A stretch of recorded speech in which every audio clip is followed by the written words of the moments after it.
Hi, I'm Kiki, and this is Keeper Talks with Kiki, and today we're going to talk about wolves.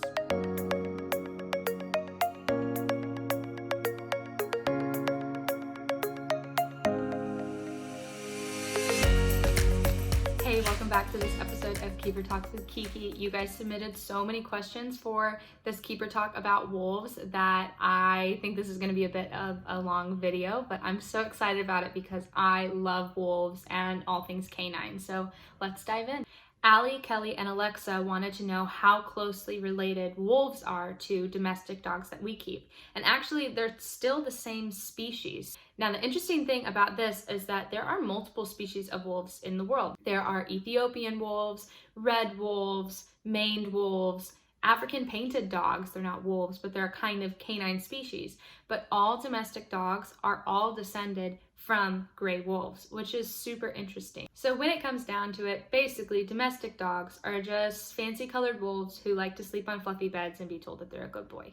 That's it. Rob asked, why are wolves always in a pack and why is that pack mentality so important to them? This is also a great question. So wolves are naturally sociable animals and they've come into these pack formations because it's really helpful for them when they're hunting. A wolf by itself is mainly going to eat rabbits or small prey that it can catch on its own. It's not going to be able to take down an elk or a bison by itself typically unless that animal is already injured. But when they team up with each other and they operate as a pack, they can take down much larger prey and have a higher success rate with those hunts. So it's really beneficial to them to team up and create these packs and these social groups so that not only are they more successful hunters, but they're also much more successful when it comes to raising their pups. Taryn asked if there is truly typically an alpha wolf, alpha male and female, or if it's just a male and female who have pups and that's the pack. So this is a super cool dynamic and it does actually exist. So within a pack, there's going to be an alpha male and an alpha female, and they are the only breeding pair within the pack. And typically the rest of the pack is made up of pups that were from previous litters or relatives of the alpha male and alpha female. So typically there's one that's the actual alpha, either the male or the female, and then they choose a mate who becomes the other alpha, and they mate for life with that partner. Morgan asked, why do people domesticate wolves? Wolves are most likely the oldest domesticated species, actually. So before chickens, before cows, before goats, dogs were domesticated, and that's actually through dogs choosing us, not us choosing them. So it's thought that old settlers, back before mammoth hunting and that kind of stuff, wolves started to team up with people because they noticed, hey, they're always cooking their food outside. You know, they don't seem very threatening. Maybe if I'm friendly to these humans, I can get food and I can get some protection and I can have a warm place to stay at night. And so wolves actually chose us and started to co-evolve alongside humans thousands and thousands of years ago. Robert asked a fantastic question. He asked, how dangerous are wolves to people that live in like Alaska? Because movies always make them out to be like they're attacking people every night in their camps. And this is a great question because it's very much not true. So wolves are an apex predator, but apex predators avoid each other in the wild, especially when you're a wolf and you can see that this other predator, humans, are much more successful than you and much more dangerous than you are and carry firearms that have killed off other wolves. So wolves take note of that as an apex predator and they will steer away from humans. The saddest part of it is the wolves that we have around now are really wary of people because every wolf that wasn't shy and wasn't wary of people is gone now because humans have killed them. So the wolf populations that we have left in the wild are extremely timid of humans naturally because everyone who wasn't is gone now. So that's really sad, but I mean, it's encouraging if you're a human that is fearful of wolves because they have a million more reasons to be terrified of you and what you could do to them and their pack than you have to be afraid of the wolves because they don't see you as a food source. They just see you as a competitor that is more successful than them, so they want to avoid you. Vanessa asked if solitary wolves ever join a pack. And the answer is yes. So wolves really prefer to be in a pack. So typically if a wolf is by itself, oftentimes it's 2 or 3 years old and it's just reached sexual maturity. So it's leaving its parent pack in search of a mate to start a new pack with, or in search of another pack that it can kind of join into and tag along with. Josh asked about one of the new amendments to Colorado, which is to potentially reintroduce wolves to the ecosystem, and he asked what maybe some pros and cons of this are. Now, I am definitely biased towards preserving ecosystems as closely as we can to how they operated naturally before humans got involved. So I am definitely pro reintroduce wolves to the Rocky Mountain regions where they were before, and where they were part of a balanced ecosystem before humans came in and got afraid of them and got rid of them.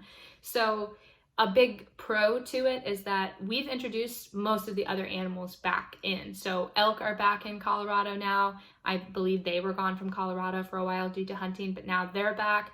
Mule deer are back, and they are breeding like crazy because one of their main predators, wolves, have been removed from the ecosystem. So as humans, we can go out and we can hunt sustainably and try to keep those populations in check, but we're really not nearly as good at hunting these herds naturally as wolves are, because wolves will naturally target the sick, the old, the weak from a herd, and they'll cull out those bad genetics from the herd. And so they actually make herds stronger by hunting them than these elk herds get when they're just able to breed constantly. They overgraze the area because there's too many of them and their population isn't being kept within a reasonable amount.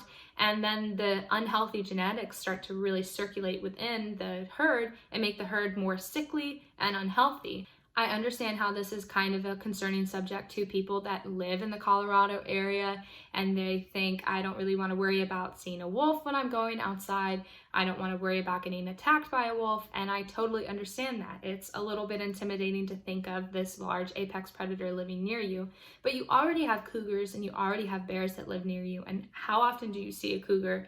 How often do you see a bear? They don't want to see you. They don't want to be near you. They want to go about and do their own business because, again, they see you as an apex predator that can kill them and wants to kill them. So they want to avoid you so that they can live and raise their young successfully. This is something that I wouldn't necessarily consider myself an expert on, but I am happy to answer questions if anybody wants to send me any about this or refer you to even better resources than I can be. Kyle kind of piggybacked off of this question as well by asking how important are wolves to the ecosystem.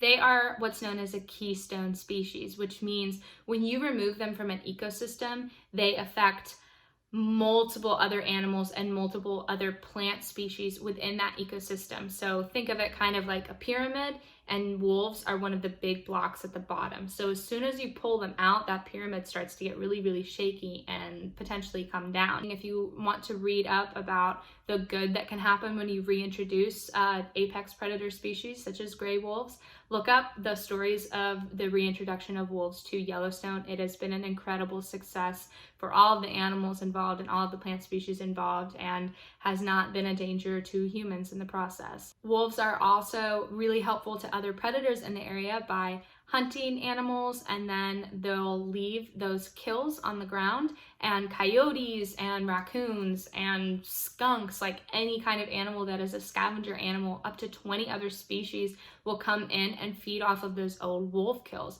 which is super, super good for the environment as well. So you kind of have this trickle down effect of the wolves being hunters, so that, hey, maybe a coyote and a raccoon aren't going to come try to scavenge from your neighborhood if they've got wolf kills to feed off of like they naturally would have. So wolves are incredible animals. They are such an amazing species. It's fascinating to think about how well they integrated with humans and caused this domestication, but it's also good to just appreciate them in their wildness because they do so much for the natural world. And I mean, they're just wild dogs. They're so cute. They're fluffy. I mean, don't pet one, but they're so fluffy and so cute. And they're just out there doing their thing.